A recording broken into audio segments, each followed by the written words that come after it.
Welcome to Martini Time, and we'll see where the monkey mind jumps. So I've been but my life is a meditation on ideas, it seems, at least when I'm not interrupted by like going to Washington and stuff like that. But I'll start out in the morning with my Zen Live. And I'll begin to write, an idea. When this morning we were talking about play and the field of play as being a field of conscious presence. And so we were pulling that cotton ball apart, and so I've been pulling that apart all day. And then my writings, and dialogues with people, and things come up and go and whatnot, but this single thread will continue all day. It reminds me of Theseus and the Minotaur. If you're familiar with that myth, I hope you are. I'll make you familiar with it. But Theseus and the Minotaur was a Greek myth about, I think it was the island of Crete, and I've got to look up the names, but the king's wife had sex with a god and gave birth to a minotaur. And the king, a minotaur, was the half bull and half man. Top of his head was bull, bottom was man. And so the king was so ashamed that he put him in a labyrinth. He had this labyrinth designed, put him in the middle. And Athens had been defeated in a war. So the penalty was that every year Athens would have to send 12 of its youth to be sacrificed to feed the Minotaur. And so Theseus, who is the hero, the son of the king of Aegeus, Athenian king, decided he was going to stop this sacrifice. And so he got in line to go into the labyrinth to kill the Minotaur, and Ariadne, the king's daughter, who was in charge of the labyrinth, saw Theseus and said, "Come here, if you fell in love with him, so I'll tell you how to kill the Minotaur and get out of the labyrinth if you take me away from this place." So he said, "Okay." So she gave him a sword and a thread, a ball of golden thread. When you go into the labyrinth, as you go in, unroll the thread because you can't find your way out again. So he did. He went in and found the Minotaur, killed the Minotaur, followed the thread out. He and Ariadne left, and the stories continued. We don't know to pick up the rest of the story, but the main story is, who is the Minotaur? Who is Theseus? What is the thread? This is a metaphor. The Minotaur. Now, if we go to Eckhart Tolle, we can discover who the Minotaur is in the context of Tolle's teaching. It's the pain body. It's our buried pain, our grievances, our buried, all of the collected grievances that are unfinished becomes this pain body that rises up to be fed. Like when you can tell it's a pain body coming up when there's an exaggeration of the reaction to it. And we see this all the time. It's, wow, you're really overreacting to that. It was just a simple frown or a simple slight, and why are you getting all angry and all that, you see? So this pain body will rise up, and we have to feed it. And what do we feed it? We feed it our life energy. We feed it our consciousness. So the pain body, when we identify with it and feed it when it comes up, is an unconscious being. It comes up out of the unconscious, feeds on our consciousness. We identify with it. I hurt, you did it, and I'm going to fix you, and all of that, you see. And so the pain body, the Minotaur is a metaphor for the pain body. So how do we have to go into the labyrinth and come back out, you see. Now we can move to the movie Inception. Remember, that's a great movie because it's about this team that goes into the dream of another person to plant a message way down in the bottom, in the lockbox down there, subconscious, way down in the bottom of the psyche. And then when the person wakes up, they have this inclination to do what the message says. So anyway, that's a superficial thing. But the main thing about that story is that if you go into the dream, you have to take a totem with you, some little reminder that reminds you that you are asleep. So you wake up and come and follow the thread back out of the labyrinth, you see. So if you go into the labyrinth, you can forget you're in there, and you can fall asleep thinking you're awake, and you never come back, you see. So there are several themes here, and Ariadne's thread in Buddhism is the Dharma. The Dharma is the thread or the clues that will, if you follow the thread or the clues, that will lead you out of the waking sleep, you see. So anyway, I got sidetracked on this. I was going to talk about play. So I know what the connection was. Okay. So when you have a play, like a movie or a theater, the actor becomes the character in the play. And the good actors become that character so successfully you can't tell, you don't know who's the actor. Oh, I didn't realize that was Meryl Streep. Wow. They really become the character. I think this style of acting was created, or it wasn't created, but was expressed by Marlon Brando and what was the method acting, where they really became the character, you see. And Sir Laurence Olivier used to joke at that and says they don't know how to act. You know, in other words, you act thing. You don't become the character. But the thing is about becoming the character is that you have to have a totem, or you'll forget that you're acting a character, and when you leave the play, you still think you're Napoleon or the character, and you stay in that character. A lot of times with these actors, you know, when they're really doing they like to stay in character during the whole movie or the whole time they're filming, you know, or they don't want to switch back and forth, so they don't stay in character. But they always remember they're acting. Well, in the material world, we have forgotten that we're acting. And who is the character that we're acting? Our persona, our personality, our individuality. This individuality, this unique special self, this me, with its history, its attitudes, its desires, its memories, and its pain. And its pain is an actor in a cosmic play. But we have forgotten that we have become this actor, and we're doing it so well. We're all method actors. We're doing it so well, we can't differentiate between the character and its karma and its script and its plot, you see, from the true nature. So this whole practice of mindfulness, yoga, Dharma, New Age, whatever you call it,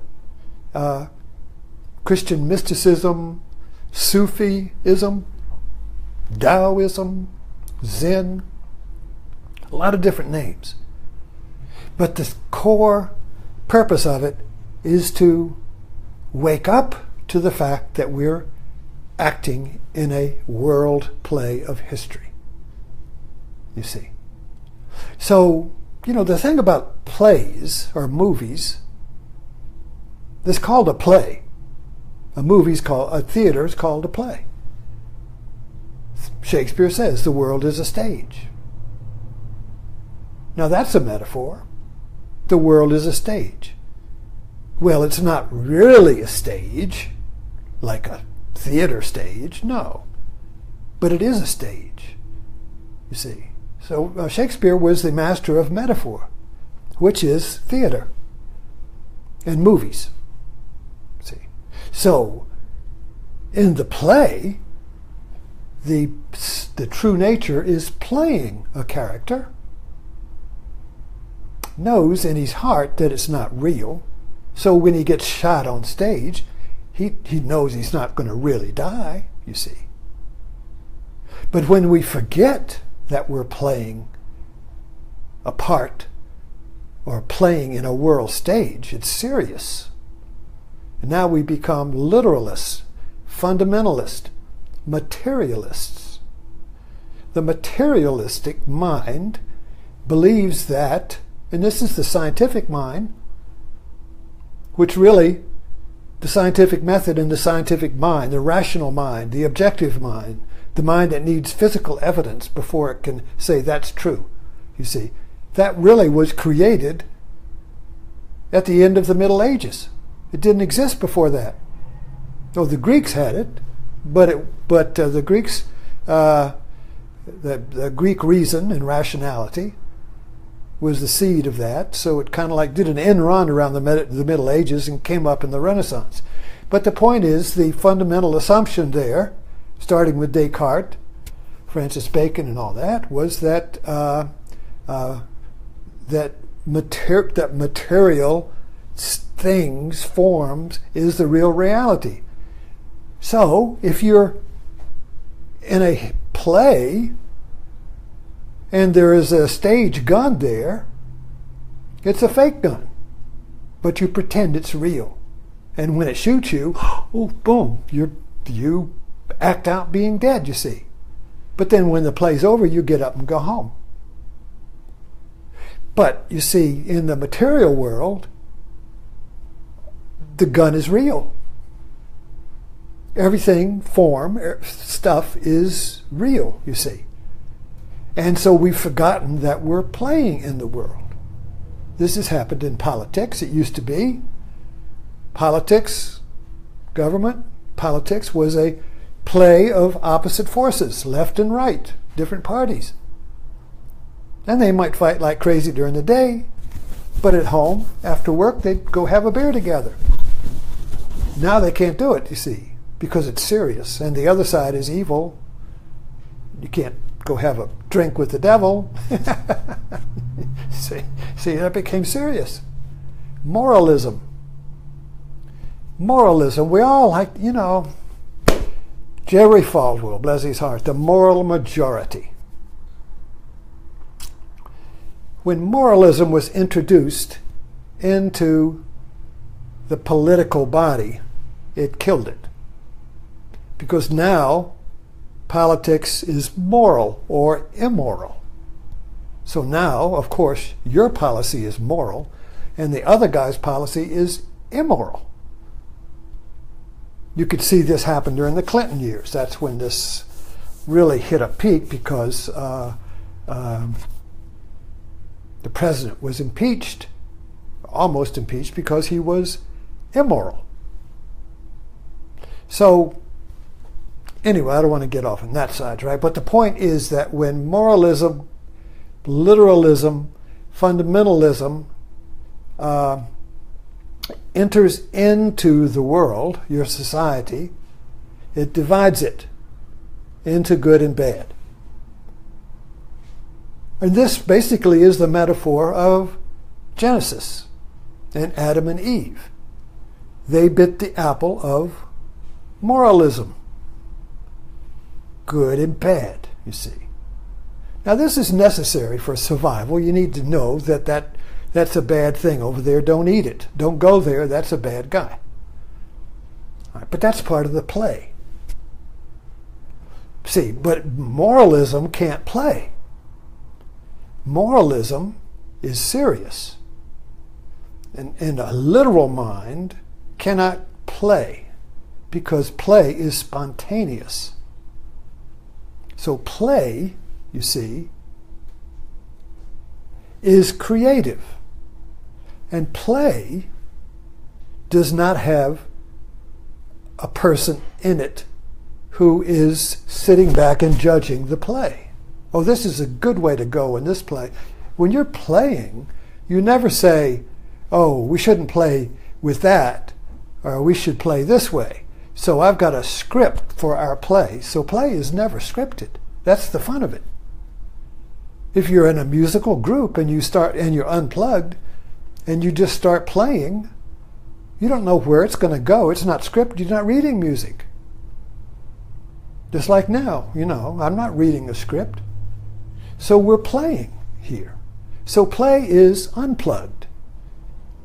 Play is immoral. In the sense, not that that's a bad word, because then you got immoral and moral. You're back in duality. So play transcends morality. Play is beyond good and evil. There was a movie about that. What was that, with James Dean, Beyond Good and Evil? But that whole idea of beyond good and bad basically is returning to the Garden of Unity and play. So the Garden of Eden is a place of play, where children play. You see.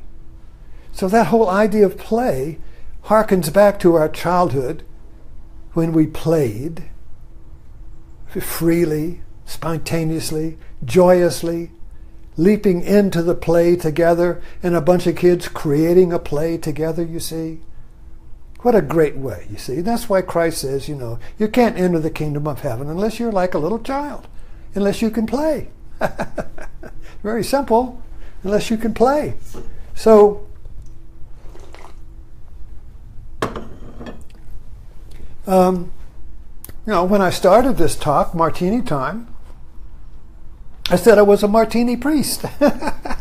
and this was the Eucharist, you see. I'm playing. But at the same time, I am offering communion, I hope, with understanding and insight. Because I'm getting it. So we're playing together. So when you're playing with somebody, you're both getting the joy of play together. It's not like one's getting pissed off and the other one's getting happy. It's relation. Play is relationship that is not divided. The play is the one.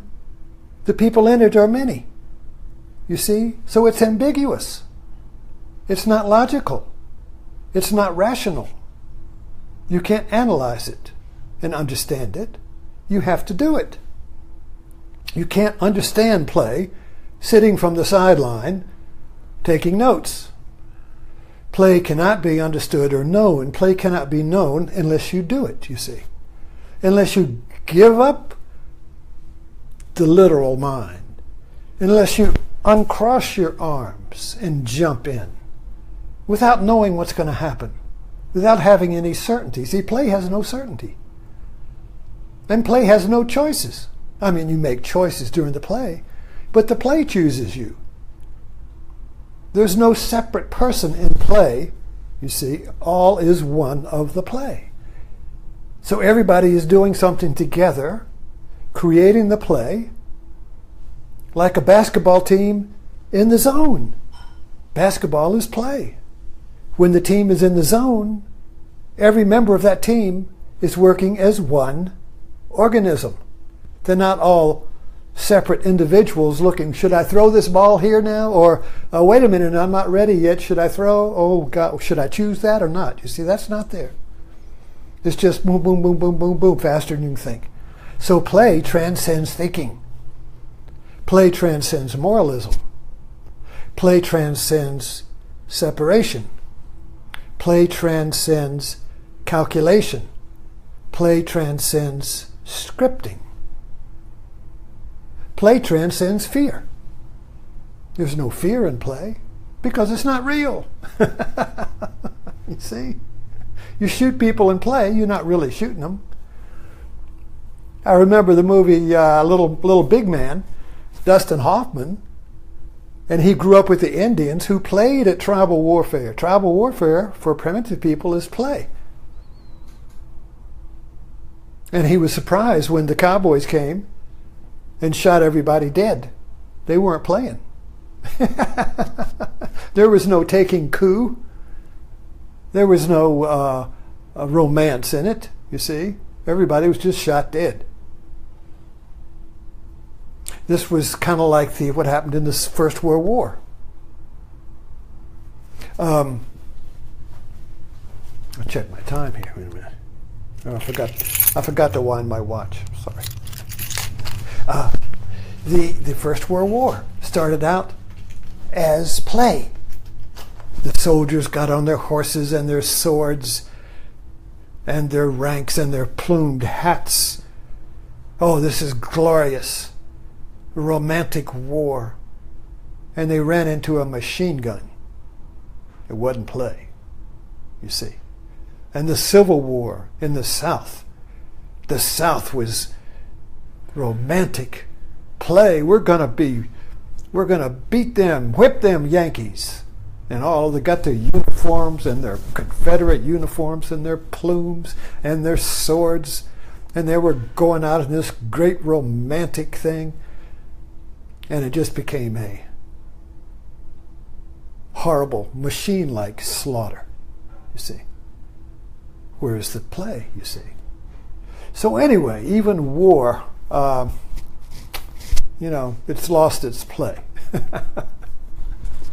So, but anyway, I guess the idea here that I'm unfolding here is that play is that we have to get out of the labyrinth of the serious mind into a state of play.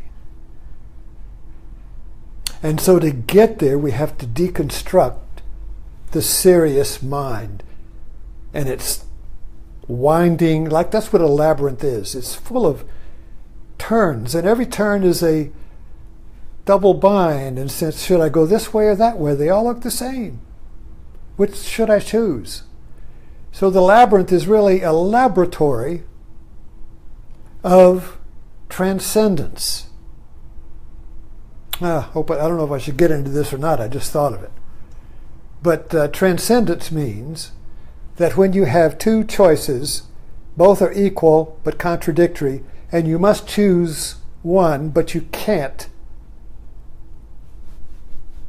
you're in a double bind.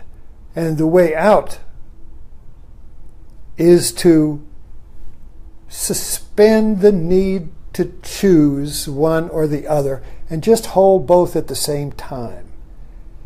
And that creates a state of play. A creative response happens when you can hold contradictory choices together